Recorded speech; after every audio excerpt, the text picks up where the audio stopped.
Assalamualaikum warahmatullahi wabarakatuh. Hai semuanya, semoga kabar Anda baik-baik saja. Terima kasih karena sudah memberikan support juga kesediaan Anda kepada kami untuk membangun channel misteri ini. Dengan Adi di sini yang akan menemani Anda dengan ragam cerita misteri yang akan membuat atau memacu adrenalin dan membuat bulu kuduk Anda berdiri. Sebelumnya saya ingatkan kepada Anda untuk selalu berdoa mendekatkan diri kepada Yang Maha Kuasa agar kita selalu mendapatkan lindungannya, karena setan dan iblis pada dasarnya akan selalu menggoda manusia sampai hari kiamat nanti. Pada episode kali ini saya akan menceritakan cerita misteri dengan judul Tegal Salan 2 Part 5, Arwah Perempuan Gantung Diri. Kaskus kiriman Indra 057 4 September 2020. Begini ceritanya.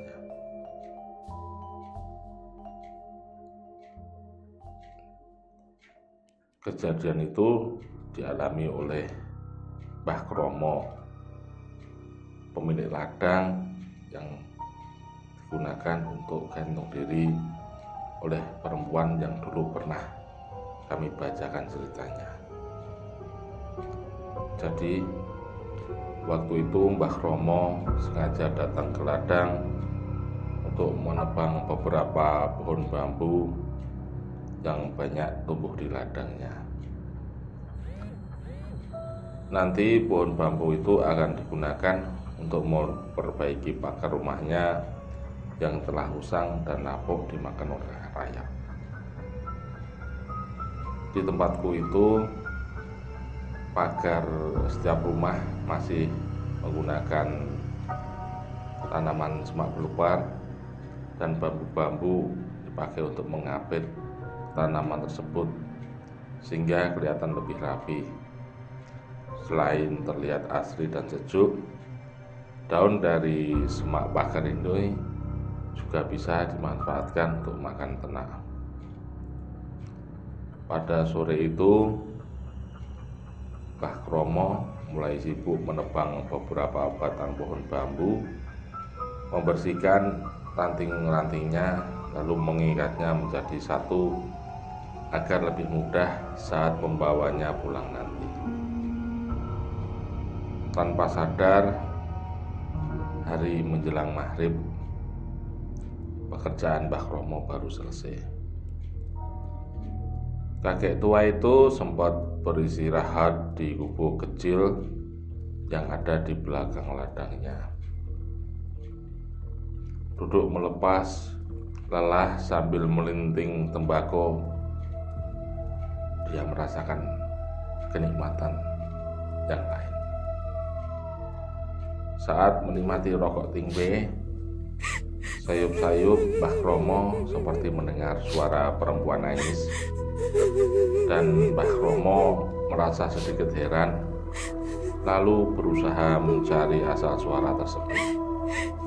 Dan benar saja, di bawah pohon senggor yang besar yang ada di ladangnya itu nampak seorang perempuan duduk memeluk lutut sambil menangis terseduh-seduh. Entah mengapa Mbah Kromo sama sekali tidak ingat kalau pohon itu adalah pohon yang digunakan untuk gantung diri oleh perempuan warga Kedungsono beberapa hari yang lalu. Mbah Kromo memang berniat untuk menebang pohon itu karena menurut kepercayaan warga setempat, kalau ada pohon yang pernah membuat orang meninggal, entah itu karena jatuh atau digunakan untuk gantung diri, harus cepat-cepat ditebang agar tidak membawa kesialan. Hanya saja Mbah Kromo belum punya waktu untuk menebangnya. Meski sedikit heran, Mbah Kromo mencoba mendekati perempuan itu. Dalam hati ia bertanya-tanya, siapa gerangan perempuan yang nangis di ladangnya itu waktu sore ini? Waktu yang dipercaya sebagai waktu para makhluk halus keluar dari dunianya. "Dok, kenapa nangis?" tanya Mbah Kromo waktu itu dengan nada sedikit ragu. Perempuan itu tak menjawab.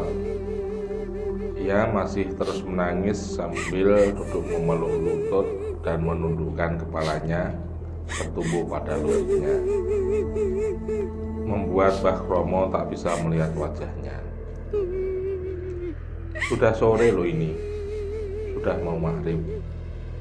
Pulang saja sana, tidak baik perempuan keluyuran di ladang suruk-suruk begini," ujuk Mbah Kromo lagi. Lagi-lagi perempuan itu tak menjawab. Justru suara tangisnya semakin terdengar keras. Mbah Kromo pun semakin bingung. Rasa kasihan mulai timbul di hatinya. "Kamu kenapa loh? Lagi ada masalah, takut pulang? Mbah antar kamu pulang ya." Lagi-lagi Mbah Kromo mencoba membujuk. "Mbah," akhirnya perempuan itu menjawab juga, meski tetap dengan kepala yang menunduk.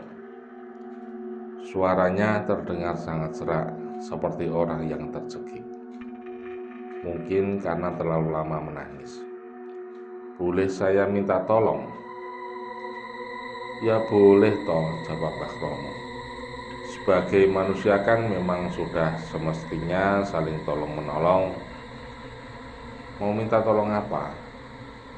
"Nanti Mbah bantu kalau Mbah mampu," jawab Mbah Kromo sok bijak. "Tolong betulkan letak kepala saya, Mbah." Perempuan itu berdiri lalu mengangkat kepalanya.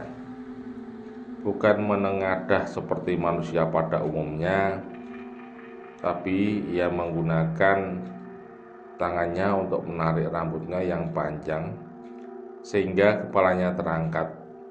Dan saat perempuan itu melepaskan tangannya, kepala perempuan itu kembali lunglai dan terkulai ke belakang. Benar-benar terkulai sampai bagian belakang kepalanya menyentuh punggungnya, seolah-olah tak ada tulang leher yang menyangga kepala itu. Tentu saja Mbah Kromo kaget bukan kepalang melihat kejadian ganjil itu. Sadarlah ia bahwa perempuan yang ada di hadapannya itu adalah perempuan jadi-jadian. "Juabang bayi demete Dian, bisa-bisanya nakutin orang yang sudah tua bangka begini," seru Mbah Kromo sambil ngibrit lari meninggalkan tempat itu. "Hihihi, loh kok malah lari toh Mbah? Katanya mau bantu," seru perempuan itu sambil berjalan terpincang-pincang seolah ingin mengejar Mbah Kromo. Dan karena jalannya terpincang-pincang itu membuat kepalanya yang sudah gondal-gandul berayun-ayun ke depan dan belakang dengan sangat elastis membuat Mbah Kromo semakin ngibrit ketakutan. Kejadian kedua dialami oleh Mas Slamet, seorang tukang ojek yang kebetulan saat itu sedang mengantar Yusri, pedagang pakaian, pulang dari pasar menuju arah rumahnya yang ada di Gedung Sono. Saat itu juga seperti biasa, Mas Slamet yang sudah menjadi langganan Yusri memilih untuk melewat jalan Salahan. Meski jalannya kurang bagus dan terkenal angker, tapi lewat jalan itu lebih cepat daripada harus memutar lewat jalan desa patrolan. Tak ada firasat apa-apa saat itu di hati Mas Slamet. Seperti biasa, ia mengantar Yusri sampai ke rumahnya, lalu kembali ke pasar lewat jalan yang sama. Dan saat sampai di Buk yang ada di antara tanjakan dan turunan jalan Desa Salahan, Mas Slamet melihat seorang perempuan duduk memeluk lutut di atas Buk sambil menangis terseduh-seduh. Merasa iba, apalagi saat itu yang juga sudah hampir menjelang maghrib, Mas Slamet pun menghentikan sepeda motornya tepat di depan perempuan itu. "Kenapa, Mbak? Kok surup-surup nangis di sini?" tanya Mas Slamet pada perempuan itu. "Saya takut pulang, Mas. Takut dimarahin sama bapak dan simbok," jawab perempuan itu di sela-sela isak tangisnya. "Loh, kenapa takut? Mbaknya punya salah apa sama simbok dan bapak sampean? Sampai takut dimarahin gitu?" tanya Mas Slamet. "Mas, saya hamil dan pacar saya nggak mau bertanggung jawab. Simbok dan bapak pasti akan sangat marah kalau sampai tahu kalau saya hamil," jawab perempuan itu sambil masih tetap menangis terseduh-seduh. "Walah, Mbak, makanya jadi perempuan itu jangan gampang dirayu laki-laki. Kalau sudah begini kan repot jadinya," seru Mas Slamet sambil menggeleng-geleng kepalanya. "Ya sudah, ayo saya antar pulang. Nggak apa-apa dimarahin orang tua. Oh, memang Mbak yang salah kok. Daripada surup-surup Mbak nangis di sini, nanti malah digondol wewe gombel, lebih repot lagi jadinya." Tapi saya tidak punya uang, Mas," kata perempuan itu sambil masih tetap menuntut.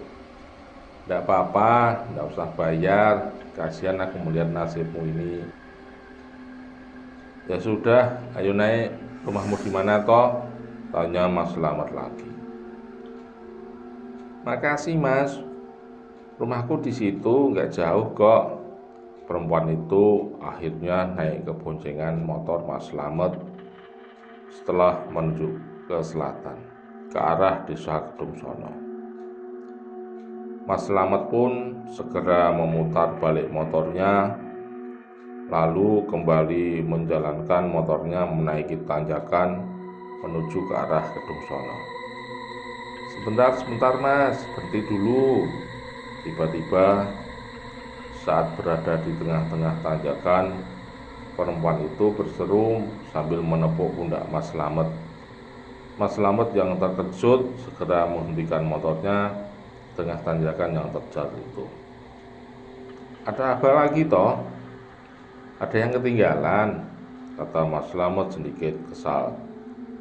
"Nggak kok, Mas, ini loh kepalaku mau jatuh. Biar aku benerin dulu sebentar," jawab perempuan itu. "Apa? Kepalamu mau jatuh?" Kaget Mas Slamet menengok ke belakang. Dan benar saja, kepala perempuan itu terlihat terkulai ke belakang sampai entah beberapa derajat. Yang jelas, kepala dan rambutnya yang sepanjang itu harus menyentuh punggung si perempuan.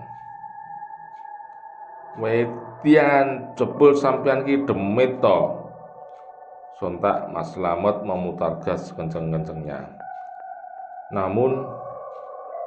Namun sial, karena posisi motor ada di tanjakan yang curam, motor itu justru malah selip dan tak mau jalan.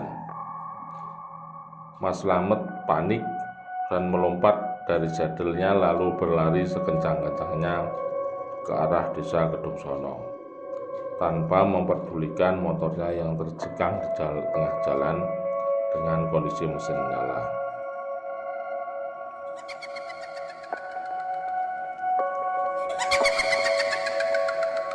Tawa seram perempuan itu masih terdengar nyaring meski Mas Slamet sudah jauh meninggalkan lokasi itu. Selamat.